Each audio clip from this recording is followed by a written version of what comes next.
अस्सलामुअलैकुम दोस्तों, उम्मीद है आप लोग खैरियत से होंगे। आज की वीडियो में हम दोस्तों बात करेंगे कि अब जैसे सर्दियों का सीज़न शुरू होने लगा है, तो हम में से हर शख्स यही चाहता है कि सर्दियों में हमें ज़ुकाम, नज़ला, ये गले की ख़राबी, इस तरह के मसाइल कम से कम हों।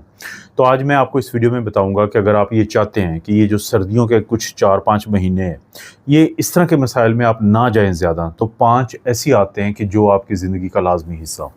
इनमें से पहली जो आदत है वो ये है कि कोशिश करें कि अपने आप को थोड़ा-सा एक तो गर्म रखें और दूसरा मॉइस्चराइज़्ड रखें। क्योंकि बुनियादी तौर पे क्या है कि अगर आप गर्म कपड़े पहनते हैं, अगर आप अपने आप को ख़ास तौर पे ये जो अपनी गर्दन है, कान है और पाँव हैं, उनको अच्छे तरीके से आप कवर करके रखते हैं, तो उससे आपको बहुत फ़ायदा होता है। इसी तरह से अगर आप पीने के लिए सर्दियों के मौसम में थोड़ा गर्म पानी पीते हैं, ना कि ठंडा पानी, तो उससे आपको फ़ायदा मिल जाएगा। इसी तरह से कोशिश करें कि या तो जो नारियल का तेल होता है या फिर जो पेट्रोलियम जेली होती है, वो लगाएँ अपने जो होंठ होते हैं, लिप्स होते हैं वहाँ पे, और नाक के बाहर का हिस्सा जो नॉस्ट्रिल होता है, ताकि आपको ड्राइनेस ना हो, क्यों, और वहाँ पे क्रैक ना वो हो जाए। तो जिसकी वजह से फिर वरना जरासीम को मौका मिल जाता है उसके अंदर दाखिले का। अक्सर लोगों ने देखा होगा कि जब आपके बच्चे सर्दियों में कोई ठंडा मशरूब पी लेते हैं या ठंडी चीज़ खा लेते हैं, तो उससे उनका गला जो है वो दर्द करना शुरू कर देता है। उसकी वजह क्या होती है कि एक चीज़ होती है जिसको हम कहते हैं थर्मल ट्रॉमा। थर्मल ट्रॉमा ये होता है कि आपका जिस्म कोशिश कर रहा है कि सर्दियों में, क्योंकि बाहर का टेम्परेचर कम होता है, तो हमारी बॉडी कोशिश करती है कि अपना जो अंदर का जो दर्जा हरारत है उसको बढ़ा के रखे, उसको कम से कम वो इतना नीचे ना गिरने दे जैसे बाहर का मौसम है। लेकिन जब आप कोई ठंडी चीज़ इस्तेमाल करते हैं पीने के लिए, तो उससे क्या होगा कि वो सिस्टम ख़राब होता है, जिससे फिर गले की ख़राबी शुरू हो जाती है। तो कोशिश यही करें कि आप और आपके बच्चे इस गर्म मौसम में ना सिर्फ ये कि अपने आप को कवर करके यानी कि अपने अंदर के सिस्टम को गर्म रखें, बल्कि जो ड्रिंक्स होते हैं, जो पीने वाली चीज़ें हैं, वो भी गर्म इस्तेमाल करें, जिसमें सूप है या गर्म पानी है या चाय कॉफ़ी है, तो इस तरह की चीज़ें। तो पहली आदत ये है जो आपको सर्दियों में इन मसाइल से बचाने में मददगार है। दूसरी आदत का ये होता है कि वो कोशिश करें कि अपने हाथों का, ख़ास तौर पे अपने हाथों की सफाई का ख्याल रखना है। हाथों को कोशिश करें कि बाकायदगी से साबुन से, पानी से अच्छे तरीके से धोएं, और ख़ास तौर पे जब आप कोई चीज़ खाने लगते हैं या अपने चेहरे को आपने टच करना है। और इसी तरह से कोशिश करें कि घर में सैनिटाइज़र का इस्तेमाल बढ़ा दें। जब ख़ास तौर पे आप घर में से बाहर जाने लगें या बाहर से घर में आएँ, तो सैनिटाइज़र का इस्तेमाल लाज़मी करें। इसी तरह से आपने कोशिश करनी है कि अपनी आँखों को, नाक को या मुँह को बार-बार आप टच ना करें। इससे अक्सर क्या होता है कि जो वायरस है, उसको आपके जिस्म में दाखिल होने का मौका मिल जाता है। आपको पता है कि 2020 में जब कोरोना आया और पूरी दुनिया में ये वबा फैल गई, तो ये क्या टाइम था? ये वही टाइम था जो सर्दियों में इसका बहुत ज़्यादा अटैक होता था। वजह क्या बनती थी कि सर्दियों में जब ये वायरस लोग करीब-करीब होते हैं, तो उसमें ये देखा गया कि जब किसी एक को प्रॉब्लम बना है, आपने किसी से हाथ मिलाया और उसके बाद आपने ये ख़्याल नहीं रखा कि आपने अपने नाक को टच नहीं करना, अपने आँख को टच नहीं करना, मुँह को टच नहीं करना, बल्कि अगर मजबूरी है टच करना, तो कोशिश करें कि आप सैनिटाइज़र का इस्तेमाल करें। क्योंकि सैनिटाइज़र क्या होते हैं कि अल्कोहल बेस्ड ऐसा महलूल होता है कि जिससे वायरस जो है उसकी बाहर की जो कोटिंग होती है या मेम्ब्रेन होती है, वो ख़राब हो जाती है और वो डेड हो जाता है।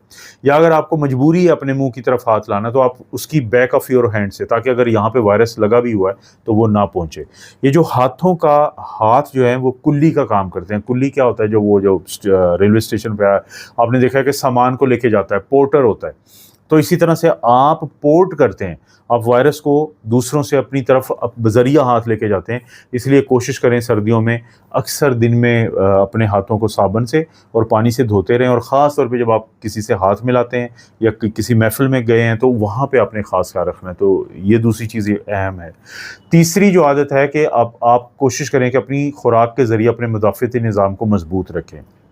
वो खाने खाएँ जिनके अंदर विटामिन सी ज़्यादा है, जैसे आंवला है, ये जो माल्टे हैं, संतरे वगैरह, नींबू का इस्तेमाल है।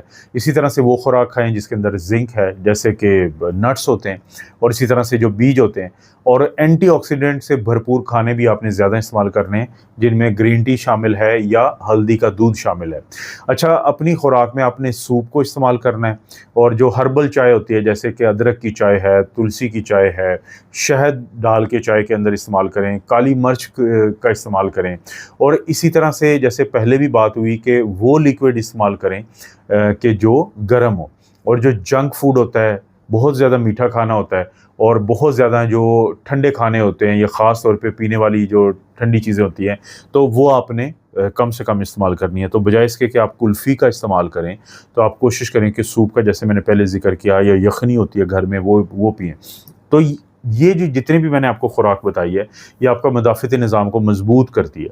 पहला आपने क्या काम किया कि अपने आप को गर्म रखा। दूसरा आपने काम किया कि अपने हाथों को इस्तेमाल नहीं होने दिया, वायरस आपके अंदर पहुँचे। तीसरा, अगर वो पहुँच भी जाए तो आपका थोड़ा मज़बूत मदाफ़ती निज़ाम उसको टक्कर दे, उसको रोकने की कोशिश करे।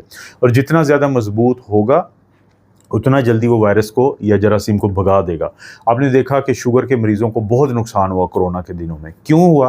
क्योंकि उनका मदाफ़ती निज़ाम कमज़ोर होता है, तो वायरस के ख़िलाफ़ लड़ाई में वो डिसरेगुलेटेड था, कि वो उस लड़ाई को मंतकी अंजाम तक नहीं पहुंचा पाया, जिससे लोगों को बहुत नुकसान हुआ। तो अपने मज़बूत जो दिफ़ाई निज़ाम है, इम्यून सिस्टम है, मदाफ़ती निज़ाम को ताकत देने के लिए इन चीज़ों को खाने की भरपूर कोशिश करें। इसके बाद चौथे नंबर पे है कि अपनी नींद का ख्याल रखें और कम से कम ज़हनी तनाव का शिकार रहें, क्योंकि 7 से 8 घंटे की जो अच्छी क्वालिटी की नींद होती है, वो आपको बहुत ज़्यादा फ़ायदा देती है। और इसी तरह से अपने स्ट्रेस या ज़हनी तनाव को कम करने के लिए गहरे गहरे सांस लेने वाली वर्जिश और मेडिटेशन, ज़िक्र, अज़कार और इसी तरह से हल्की फुल्की एक्सरसाइज करेंगे तो उससे स्ट्रेस आपका कम हो जाता है। देखिए, स्ट्रेस आपका जब कम होता है तो आपका मदाफ़ती निज़ाम मज़बूत होता है, क्योंकि जो लोग बहुत ज़्यादा ज़हनी परेशानियों का शिकार रहते हैं, तो वो बीमार भी ज़्यादा होना शुरू कर देते हैं, क्योंकि आपका मदाफ़ती निज़ाम कमज़ोर हो जाता है।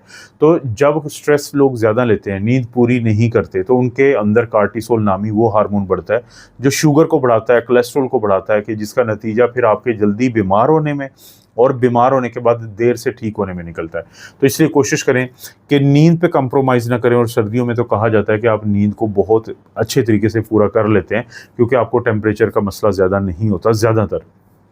और इसी तरह से सर्दियों में क्योंकि ज़हनी तनाव, डिप्रेशन ज़्यादा होने का डर होता है, तो ये जो गहरे गहरे सांस लेने का होता है, या घर के अंदर ही कोई एक्सरसाइज करने का जो एक रूटीन है, वो ज़रूर बनाएं, ताकि आपको स्ट्रेस कम करने में मदद मिले। और सबसे आखिर में कोशिश करें कि पानी का ज़्यादा इस्तेमाल करें और आप अपनी फ़िज़िकल एक्टिविटी को बढ़ाएं। घर के अंदर हों या बाहर, एक्सरसाइज ज़रूर करें, ताकि खून का बहाव तेज़ रहे। और इसी तरह से अपना जो मदाफ़ती निज़ाम होता है, वो भी आपका सही ज़्यादा काम करता है जब आप एक्टिव रहते हैं। 8 से 10 गिलास पानी के ज़रूर पिएँ, चाहे सर्दियाँ ही क्यों ना हो। लेकिन डिहाइड्रेशन अगर आपको होगी, तो गला भी ज़्यादा खुश्क रहेगा और ख़राब होगा, और उसमें इन्फेक्शन भी ज़्यादा होंगी। क्योंकि आपको एक मिसाल से मैं समझाता हूँ कि फ़िज़िकल जो एक्टिविटी है, उसकी कितनी अहमियत होती है।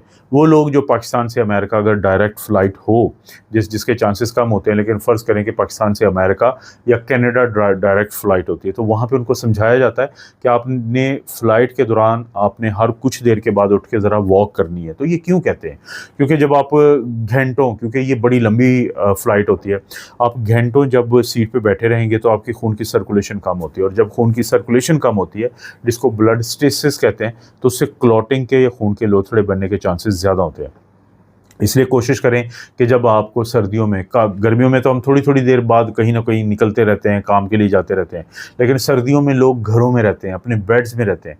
तो घर के अंदर ही आपकी रूटीन हो कि आप थोड़ी थोड़ी देर के बाद, हर 1 घंटे के बाद 5-10 मिनट के लिए आप वॉक करें, कोई लाइट सी स्ट्रेचिंग एक्सरसाइज कर लें, कोई ना कोई फ़िज़िकल एक्टिविटी। और जब मौसम अच्छा हो तो हर सूरत बाहर जाके फ़िज़िकल एक्टिविटी करें, ताकि अगर आपको खून के लोथड़े बनने का अमल हो, और जिस तरह से जब खून का बहाव बेहतर होता है तो आपका मदाफ़ती निज़ाम स्ट्रॉन्ग होता है।